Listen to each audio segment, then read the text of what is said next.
Concédenos, Señor Dios nuestro, adorarte con toda el alma y amar a todos los hombres con afecto espiritual.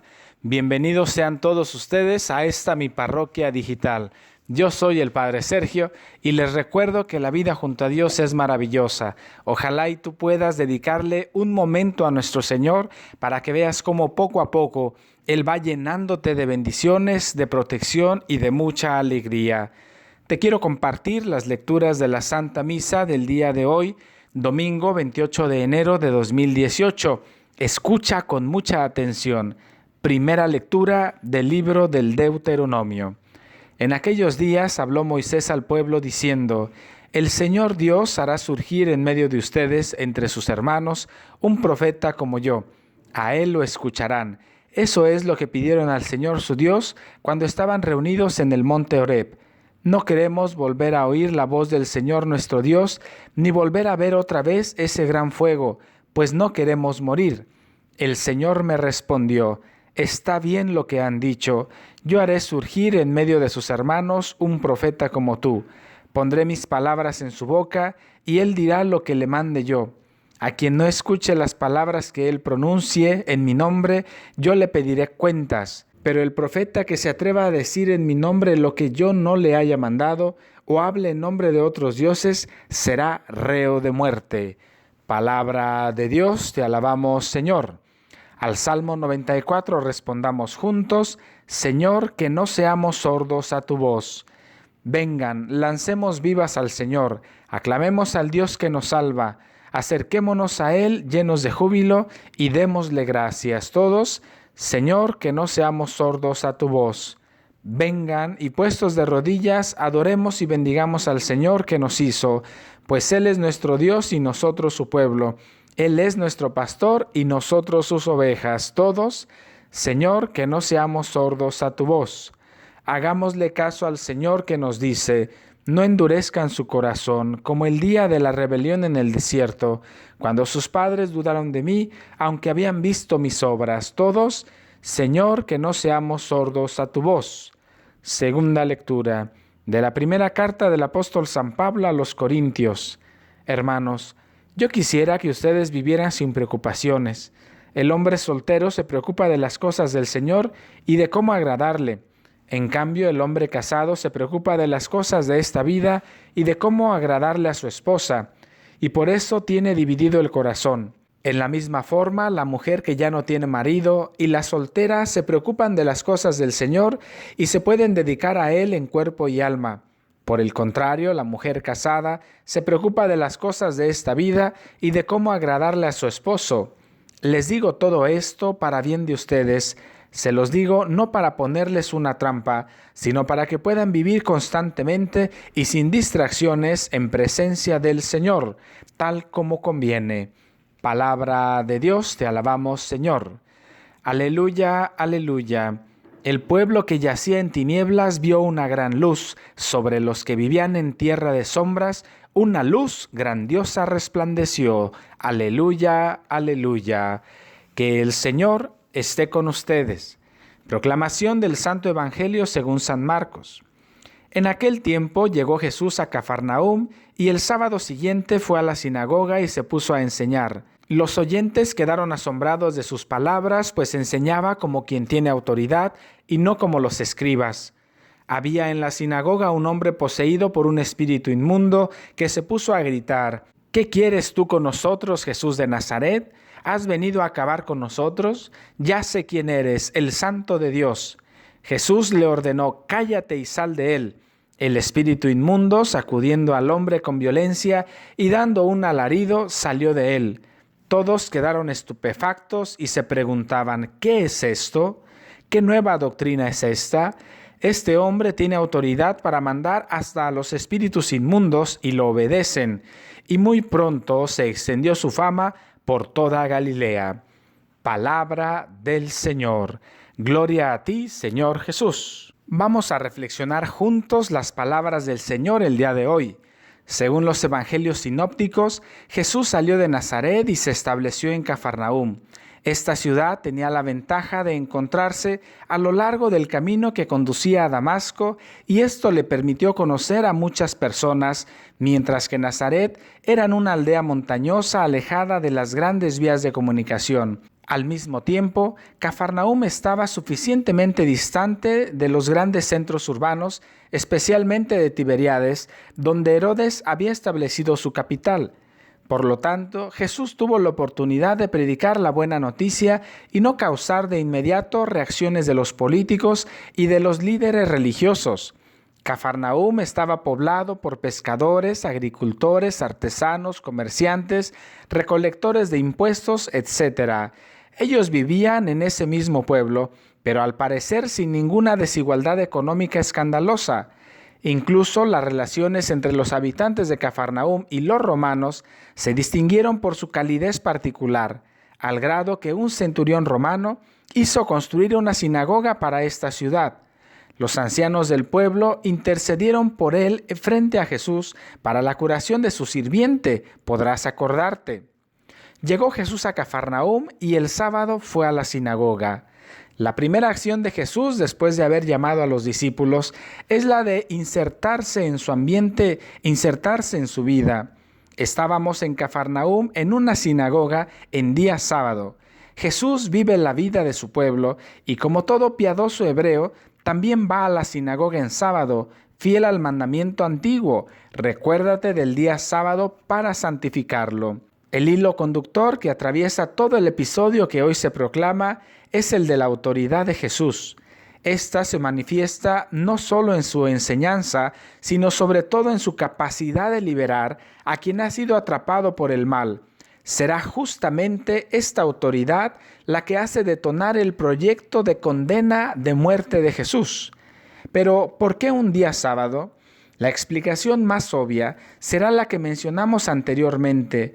En este día se frecuentaba la sinagoga, pero Marcos, al darnos esta noticia, tiene otra intención. Para quienes en la sinagoga buscaban verdaderamente noticias de Dios, la liturgia del sábado debería parecerle decepcionante. Se escuchaba solo las palabras escritas, palabras ya sabidas y sin ninguna chispa ni vida, ya sin rasgos del fuego divino. Solo Jesús es evidenciado, ya que solo Él está en plena misión, mientras que los discípulos por ahora deben limitarse a seguirlo, a observarlo y a aprender de Él. La misión para ellos se pospone para más adelante. Ya les había dicho Él, los haré. La autoridad de Jesús para enseñar.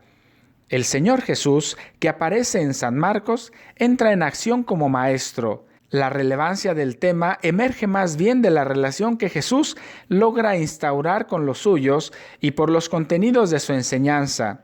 Si es verdad que en San Marcos no encontramos grandes discursos como los que podemos encontrar en el Evangelio de Mateo, es también verdad que teniendo presentes todos los datos, se nota cómo la mitad del Evangelio de Marcos evidencia la figura de Jesús como maestro con autoridad. Esta autoridad con la que Jesús habla se expresa tanto en su toma de postura en relación del sábado y de la ley, como en la decisión con la cual interviene en dirimir y resolver casos humanos complejos, yendo más allá de las opciones sugeridas por la tradición y por las autoridades religiosas de su tiempo. El evangelista Marcos dice claramente que Jesús enseñaba como uno que tiene autoridad, aunque no sabemos exactamente ese día qué les enseñó. De la manera que sea, esta fue la característica más importante de ese día. Es un acontecimiento de autoridad de Jesús que supera abundantemente a la de los maestros de su tiempo, y es un acontecimiento de la novedad en cuanto siempre Jesús está enseñando. De aquí nace la comparación hecha por la gente, y el contexto nos ayuda a entender el porqué. En la sinagoga había un hombre poseído por un espíritu inmundo. Nadie se había dado cuenta.